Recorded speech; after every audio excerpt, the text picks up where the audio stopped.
Muy bien, perfecto. ¿Tú ya viste el- la convocatoria? ¿Ya viste tus días que te tocó para irte a inscribir y todo ello? Todavía no lo checo, la verdad.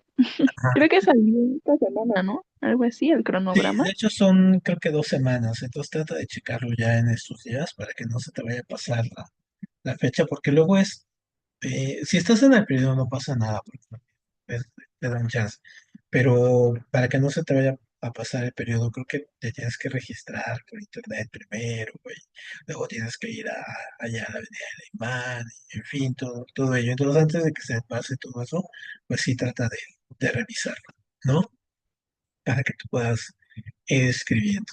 Muy bien. Bueno, entonces nos habíamos quedado en la parte de esto, habíamos visto la parte de la Primera Guerra Mundial, dijimos que el pretexto para iniciar la Primera Guerra Mundial es la muerte del archiduque, ¿no? Franz Ferdinand, pero el gran motivo, el motivo atrás es el imperialismo. ¿Y qué es el imperialismo? Este deseo de las potencias de tener mano de obra barata y materia prima barata. Entonces, esto para que sus mercados y sus mercancías, pues obviamente puedan tener mayor ganancia y por lo tanto, pues, como países, como población y todo eso también sean más ricos. Entonces vimos que la Primera Guerra Mundial fue esta guerra que se dio entre estos dos frentes, entre la Triple Entente y en este caso la Triple Alianza. Y habíamos visto que empieza de 1914, termina en 1918. Algo que es muy importante, que también siempre es pregunta de examen, es esta cuestión de que esta es una guerra estática. Esta es una guerra estática, ¿por qué? Porque se queda en las trincheras durante 3 años, hasta que la innovación, en este caso de la ciencia y la tecnología, como los tanques, los submarinos, los aviones, las guerras de gases, las guerras biológicas, la guerra biológica, entonces hace que otra vez se mueva y los ejércitos comiencen a enfrentarse. Entonces, obviamente, esto va a hacer va a haber un ingrediente, perdón, que va a hacer que la balanza se vaya del lado, en este caso, del entente. ¿Cuál es? Es que Rusia sale de la guerra porque comienza su revolución y al comenzar su revolución para convertirse en la Unión Soviética y volverse un país comunista, entonces entra los Estados Unidos a la guerra. ¿Cuál es el pretexto para que entre Estados Unidos? Pues le hunden uno de sus barcos muy importante, que es el Roosevelt, y el carguero Roosevelt, y entonces obviamente eso lo toma Estados Unidos como un pretexto para entrar a la guerra. Y entonces obviamente Estados Unidos, que no había peleado durante 3 años, entra el último año de la guerra y finalmente determina con su poderío militar construido, pues determina el rumbo de la guerra. Entonces, una vez que pierden los alemanes, sobre todo porque son los alemanes como los que están incidiendo en esta guerra, una vez que pierden, pues obviamente Estados Unidos les va a imponer una serie de medidas, como cambiarles su nombre, por ejemplo, quitarles el valor de su moneda, hacer una serie de cambios legislativos, ponerles un nuevo líder, en fin. Entonces, eso lo van a ver después los alemanes como un pretexto, ¿no? Tanto los tratados de Versalles como los puntos Wilson, aquí lo van a ver como una ofensa y entonces van a tratar de vengarse. Entonces, en la venganza, en estos años, pues obviamente vamos a tener esto, veíamos que surgen los nazis, como surgen los nazis, es un poco como lo que estamos viendo en la actualidad, ¿no? A través de esto del nacionalismo exacerbado, ¿no? Es decir, de que nosotros somos la raza encargada y somos el país encargado de llevar el mundo a la paz y somos el país más grande y somos los destinados a salvar al mundo, en fin. Pues lo hemos escuchado mucho esta semana, ¿no? O este saludo de los Bucks, siendo así, bueno, o sea, no queda dudas, ¿no? Entonces, bueno, surge, pero ¿qué es lo que te preguntan en tu examen sobre los nazis? Obviamente que tienen una estructura militar, por un lado, y por otro lado, esta estructura también de corte racial, de persecución de las razas y de el militarismo exacerbado. Mientras que el fascismo que se da tanto en Italia como en Japón, ¿qué es lo que quería? Japón quería los territorios de China, porque Japón es muy corto, entonces quiere los territorios de China. Y Italia, ¿qué quiere? Italia quiere parte de África y quiere parte de Asia y quiere parte de Europa. Entonces, los regímenes fascistas son esos regímenes donde son muy de que el gobernante decide todo, determina todo, es carismático, decide, hace grandes asambleas, motiva a la gente a que luche por él, y entonces es más de corte nacionalista, es militarista, pero es de corte nacionalista, y un poco ahí la cuestión, la diferencia con el nazismo es que no son, no persiguen a ninguna a las razas, ¿no? No, o sea, no se ponen a hacer que vamos a perseguir a los judíos, gitanos y todo. No, no hay eso, ¿no? Con los fascistas. Entonces, fascistas serían Italia, Japón y también España, ¿no? Y entonces en España incluso en la llegada de Franco, ¿no? Al poder, Francisco Franco, este hombre fascista hoy viene cargado con la religión católica, viene apoyado por el cristianismo, entonces obviamente, y por el Papa, y entonces también quita al gobierno, que en este caso el partido, eran los republicanos, y esta emigración española va a llegar a México, y es muy interesante porque toda esta emigración española que llega desde ya en estos años, en la Guerra Civil Española, es la que va a dar, le va a dar un gran impulso a la cultura en México, ¿no? Con la UNAM, se entran de profesores de la UNAM, al Colegio de México, hacen la Casa de España en México, es decir, la cultura de México se nutre de todos estos intelectuales que llegan de España huyendo de estos fascistas. Vimos que el comunismo, que Rusia se convierte en la URSS y tiene estos líderes, a Lenin y después a Stalin, ¿no? Y es el que va a durar muchísimos más años, ¿no? Y también veíamos que Estados Unidos, después de ser un país rico, ¿cuál es la causa de su declive? Pues que tiene una crisis económica. Y esta es la pregunta exacta. ¿Cuál es la causa de esta crisis económica? La sobreproducción. O sea, tienen un montón de productos que no pueden vender y esto va a provocar que venga una cascada de fenómenos económicos como caída de precios, caída en la bolsa, desempleo, ¿no? Nada de ventas, en fin, ¿no?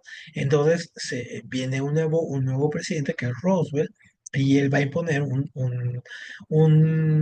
programa económico que se llama el New Deal. ¿Qué significa eso? Pues obviamente significa que es la parte de cómo el Estado se vuelve un Estado benefactor, es decir, el Estado va a crear empleos, va a crear infraestructura, va a crear hospitales y todo para poder tener a toda esa gente que quedó desempleada y todas esas empresas que quedaron en la ruina, las va a emplear y va a utilizar a esa gente y les va a pagar y todo hasta en tal grado que ya cuando vuelvan a recuperar lo que antes tenían, pues puedan recuperar sus empleos o poner fábricas o poner negocios, ¿no? Eso sería. Entonces, todo esto nos va a dar pie para que llegue la Segunda Guerra Mundial, que va del 39 al 45. Y aquí, ojo, esta es la pregunta de examen, ¿no? ¿Cuál es el inicio? ¿Cómo inicia la Segunda Guerra Mundial? Pues inicia cuando los nazis, los alemanes, que se vuelan todos los tratados del Tratado de Versalles y los puntos Wilson, construyen armas, construyen un ejército, construyen esta personalidad basada en el carisma de Hitler, ¿no? Y el nacionalismo y que la patria y que vamos a ser los más grandes y todo. Entonces construyen toda una infraestructura armada muy grande. Entonces, obviamente, esta la pone en camino y en este caso conquista Polonia, ¿no? Entonces, ahí también los grupos ya se habían dividido, ¿no? Entre los alemanes, ¿no? Italia y Japón, que es el famoso eje Berlín, Roma, Tokio, que es la capital de cada uno de esos países, y los aliados, ¿no? Los aliados que después se van a pelear, que es los Estados Unidos, la Unión Soviética, Inglaterra y Francia. Entonces, obviamente, esta guerra va a tener, aquí vamos a pasarle, va a tener sus momentos. Entonces, aquí acá, hasta acá, ¿no? Aquí va a tener sus momentos. ¿Cuáles son sus momentos? Va a tener tres grandes momentos aquí. Y es un poco también las preguntas de examen. Una vez que Hitler invade Polonia, pues comienza la guerra y vaya a ser una guerra relámpago, ¿no? El Blitzkrieg. Entonces es una guerra relámpago, es decir, van a dominar rapidísimamente a sus enemigos, sobre todo los enemigos en este caso europeos. Entonces, del 39 al 41, los nazis prácticamente dominan toda la parte de Europa con sus tanques, ¿no? Sus aviones, su ejército, su muy bien entrenado, muy bien armado, logran dominar. este caso, la parte de Europa. Entonces, Polonia primero, luego Dinamarca, Holanda, Bélgica, toman la mitad de Francia, ¿no? Grecia, Yugoslavia, Egipto, o sea, te pasan a África y empiezan a bombardear Londres. Ahora, aquí hay una cuestión muy interesante. En realidad nunca logran tomar Londres y esta es una de las grandes causas por las cuales no se llevan a todo el mundo entre las patas. Pues ¿por qué? Pues porque Londres finalmente, igual que las guerras napoleónicas, pues es una isla. Entonces al ser una isla está muy protegida, ¿no? Protegida naturalmente. ¿No? Por el mar y también protegida en este caso por una gran fuerza naval. Esa fuerza naval, ¿dónde está? Pues es la Real este, eh, Fuerza, en este caso inglesa, que los ingleses tienen una cantidad de barcos que no permiten que los barcos alemanes o de otros países pues puedan entrar allá a la isla, ¿no? Entonces, eso es como una de las cosas, uno de los grandes valores que manejan los ingleses para ellos, ¿no? Entonces, ¿qué es lo que pasa? Eh, va a suceder que entonces se van a tratar de negociar, ¿no? En este caso, los aliados, entonces con su archienemigo, que son los rusos, se van a aliar con ellos y van a empezar a hacer, en este caso, una especie de negociaciones acerca de cómo atacar a los nazis. Y una vez, pero también algo muy importante, ¿no? ¿Qué va a pasar después que les ganen a los nazis? Es decir, cómo se van a repartir el mundo una vez que le ganen a los nazis. Entonces vienen famosos acuerdos, por ejemplo, reuniones, por ejemplo, la reunión de Yalta, la reunión de Teherán, ¿no? Donde se van a reunir estos personajes para poder diseñar toda una estrategia contra Hitler y Mussolini e Hirohito. Entonces, ¿cómo entra Estados Unidos a la guerra? Bueno, entra en el 41, o sea, 2 años después de la que estaba la guerra allá, porque los japoneses bombardean Pearl Harbor, que es un puerto que tienen ahí cerca de Hawái.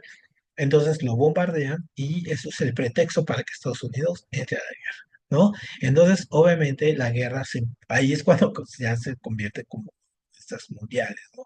Porque por un lado ya están los japoneses peleando de este lado contra los Estados Unidos, ¿no? Al mismo tiempo con los chinos, los alemanes están peleando acá en Europa y los italianos también están peleando acá en África. Y entonces está las batallas en África del Norte o el frente del Pacífico. O sea, ya es una guerra mundial, ahora sí, ¿no? Y va a empezar también otra invasión, ¿no? Que va a ser fallida, que va a ser el ejército alemán, ¿no? El ejército de Hitler va a querer conquistar a lo ve como su archienemigo, que son los rusos, entonces decide invadir a los rusos.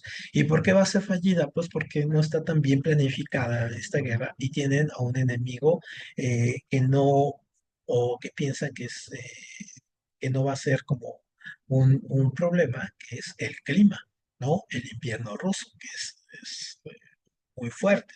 Entonces, entre eso y que fue muy mal planificada esta guerra, pues obviamente los va a llevar a perder, ¿no? Y obviamente es una guerra donde los alemanes van entrando y los rusos los van metiendo, hasta llegar a esta ciudad de Stalingrado, y en esta ciudad de Stalingrado, ahí hay muchas películas referente a ello, del frente, ¿no? O sea, de cómo se dieron los alemanes, cuánto gente murió, cuántos los rusos que mandaban. Si no querías entrar al frente, pues te mataban los mismos rusos, ¿no? Porque decían, no peleas por el país o te matamos nosotros. Y mientras los alemanes están muriendo de frío, ¿no? En la ciudad, o sea, es un desastre, ¿no? Entonces mueren aproximadamente 60 millones de personas en estas guerras, imagínate, 60 millones, ¿no? Pero va a llegar el 43 y el 45, la última etapa, perdón, que es donde los aliados, en este caso, se ven en esta ciudad de Malta y que es como un sitio neutral en Europa, y entonces se ponen de acuerdo tanto los Estados Unidos como la Unión Soviética, como Inglaterra y Francia, en invadir ya Europa, o sea, tomar Europa, hacer un frente con el famoso día D, ¿no? El día del desembarco en Normandía.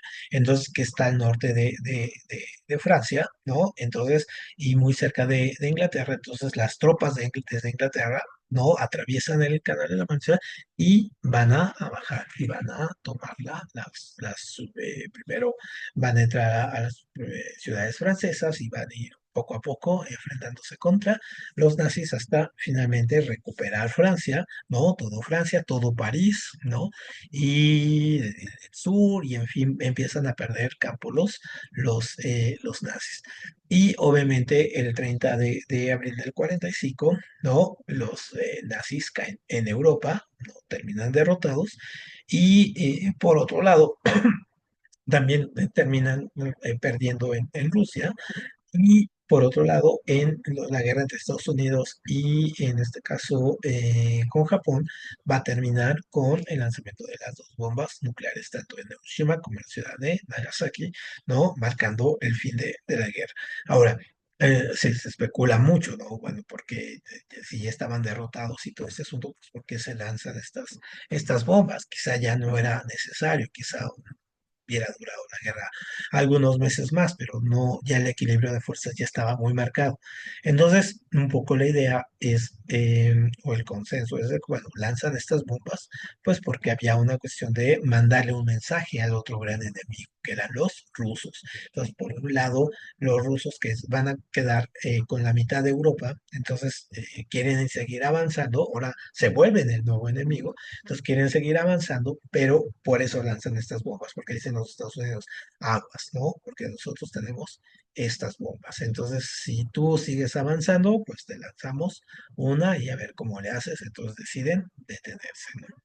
Entonces, obviamente, esta guerra pues, va a tener muchísimas consecuencias sociales, económicas, políticas, ¿no? Va a descender el número de población, las mujeres van a obtener más derechos, ¿por qué? Pues porque las mujeres se van a las fábricas, ¿no? Son las que construyen las armas, son las que, en este caso, elaboran los uniformes, ¿no? Los alimentos, porque los hombres están en los ejércitos y todas las mujeres toman el control de las fábricas, de la administración, tienen este gran momento dorado pueden dominar todo esto.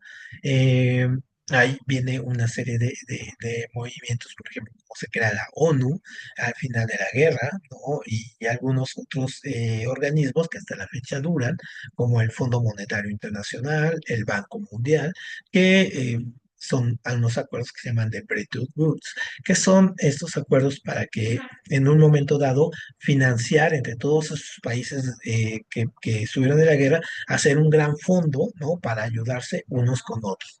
Sin embargo, pasa algo muy curioso, porque los Estados Unidos van a tratar de tomar o infiltrar su economía, ¿no? A la economía, en este caso, de los europeos, como con algo que se llama el Plan Marshall. Entonces, el Plan Marshall está diseñado, pues, era un funcionario norteamericano que dice hay que invadir de dólares y prestarle mucho dinero a los europeos de tal manera que los vamos a tener endeudados y nuestra economía va a estar obviamente apoyándonos. Entonces los europeos esto lo utilizan de primera instancia, ¿no? Se les conviene, pero después ya lo van a ir quitando hasta crear la comunidad europea, ¿no? La comunidad que tenemos ahora, esta de la Unión Europea, es el origen, ¿no? Quitarse este yugo que tienen de los Estados Unidos por un lado y el yugo de los soviéticos por el otro, ¿no? Entonces, obviamente, la cuestión es que el mundo queda dividido así, ¿no? El mundo queda dividido entre, por ejemplo, aquí los países, digamos, que apoyan a Estados a los, norteamericanos, ¿no? Estos en rojo, ¿no? Europa, ¿no? Todo ello, y los países en azul que apoyan básicamente a lo que hoy sería Rusia, ¿no? En este caso era la Unión Soviética, ¿no? Entonces, con la construcción de esto comienza lo que se llama la Guerra Fría.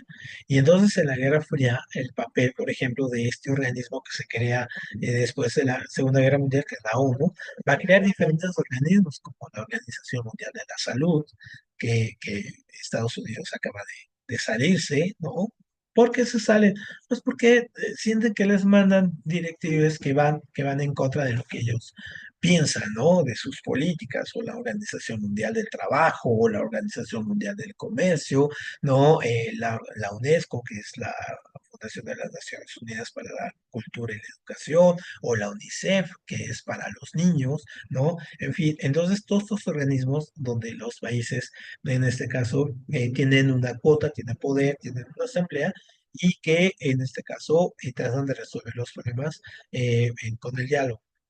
¿Se ha servido o no ha servido? Pues realmente ahora podemos dudar que en la actualidad no, ¿no? En la actualidad prácticamente la ONU es un ente ahí que no tiene mayor importancia, ¿no? Que ha perdido su capacidad de negociación, su capacidad de diálogo, ¿no? Y tiene algo que se llama un organismo que se llama dentro de la ONU en su estructura administrativa tiene algo que se llama el Consejo de Seguridad. Y el Consejo de Seguridad son 5 países, en este caso Estados Unidos, Rusia, China, Francia y Gran Bretaña. Perdón. Entonces, estos países, por ejemplo, son los que tienen bombas nucleares, ¿no? Por ejemplo, cada uno de ellos, y son los que determinan en algún momento dado, por ejemplo, hacia dónde va el mundo. Entonces, si hay una guerra, estos países, sin importarles mucho los demás países del mundo, pueden determinar, ¿no? Y si a un país no le conviene algo, pues lo veta. Y entre estos 5 países, si uno veta una resolución, pues esa resolución pues ya no tiene importancia. Entonces lo vimos ahora con la guerra por ejemplo, en Palestina, que decían hay que hacer un alto al fuego por la ONU, pero decía Estados Unidos, pues yo veto esa resolución, entonces ya no valía todo el diálogo, toda la construcción, se iba a la basura porque un país no quería. Entonces, realmente la ONU ha tenido muy poco funcionamiento, ¿no? Pero también se van a crear, en este caso, en estos años, del 45 a 1990, ¿no? Se va a dividir el mundo en dos grandes bloques. Esta Guerra Fría, y esta es pregunta de examen, la Guerra Fría se constituye como una guerra más de corte ideológico y de corte diplomático.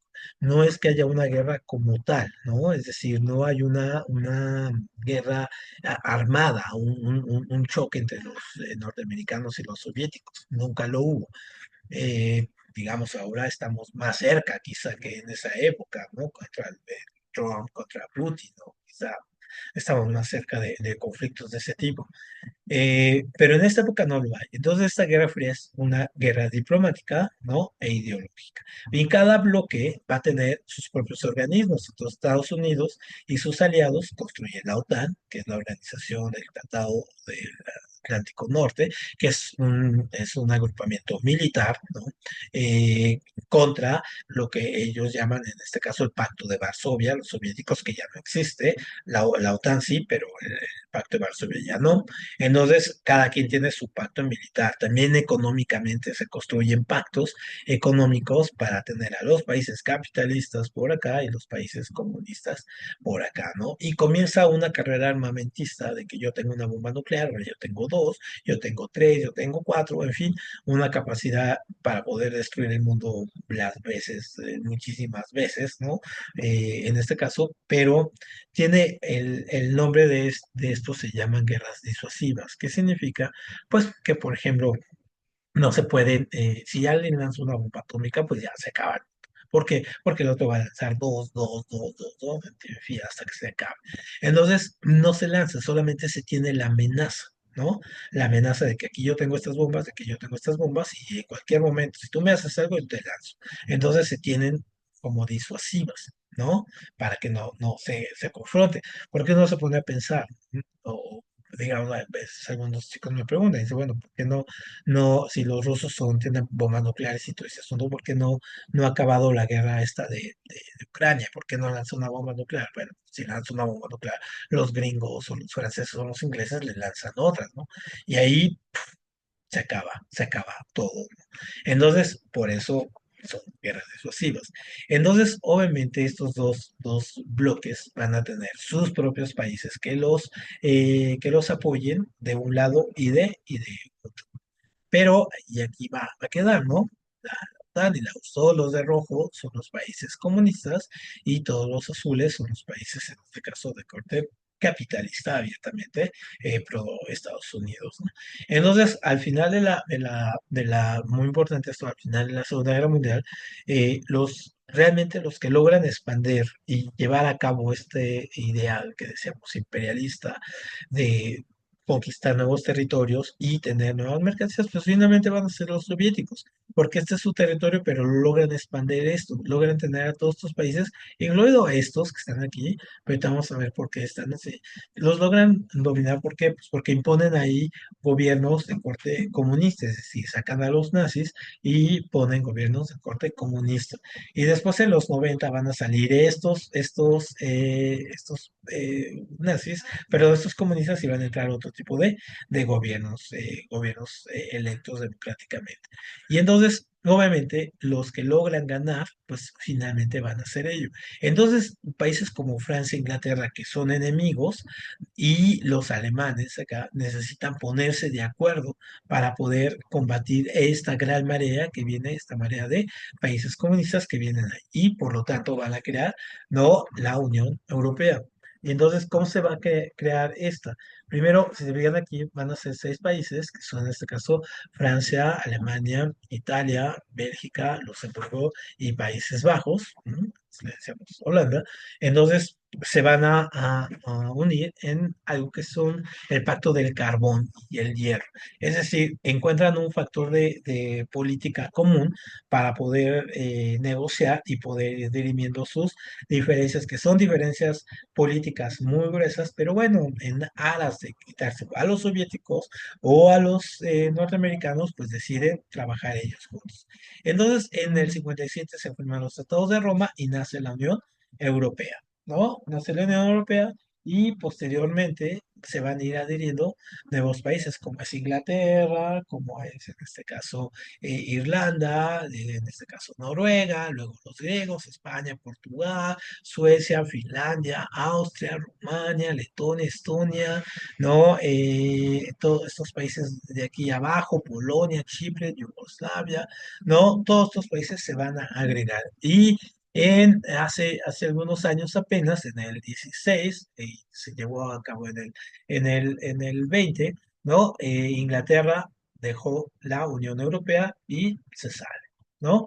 Entonces, la Unión Europea, pues ahora es muy fuerte, tiene gran decisión, pero no tienen ni el poderío militar ni el poderío económico que todavía tienen los norteamericanos y por un lado el poderío militar que tienen los rusos. Entonces, muchas de las infamias que sucedieron en esta guerra, por ejemplo, las vemos con el muro de Berlín, ¿no? Cómo quedó dividida Alemania.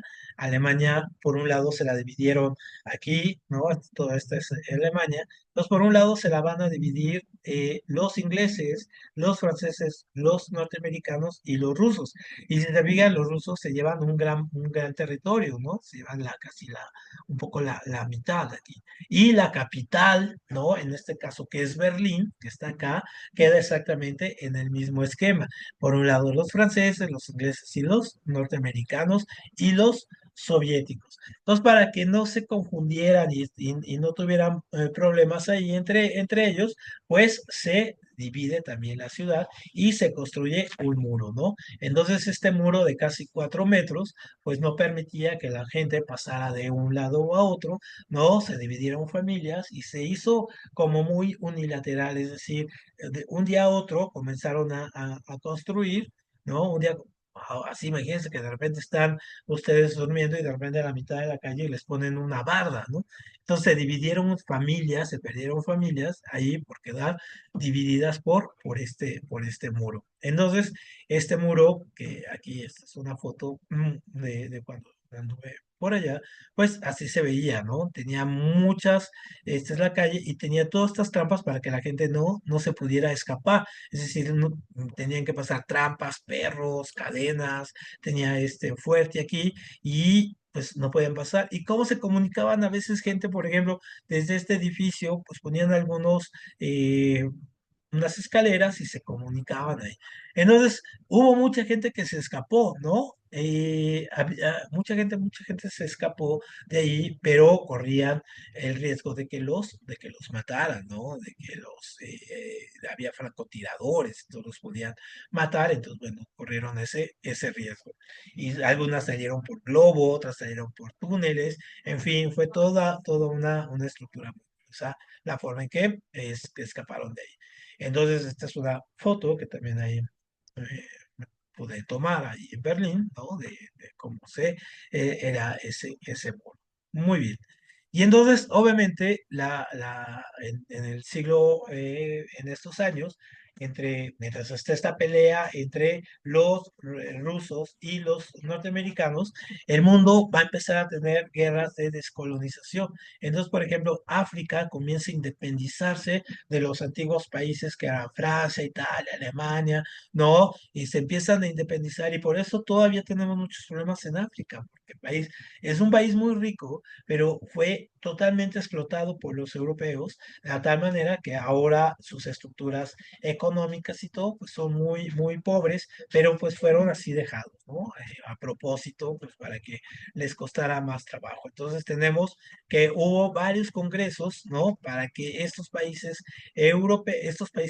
perdón, africanos, pudieran salirse. Entonces, uno de estos tratados fue los tratados de Sudáfrica, donde África decide comprometerse a ser un país prácticamente, un continente completamente descolonizado, es decir, sin dominio de los países europeos.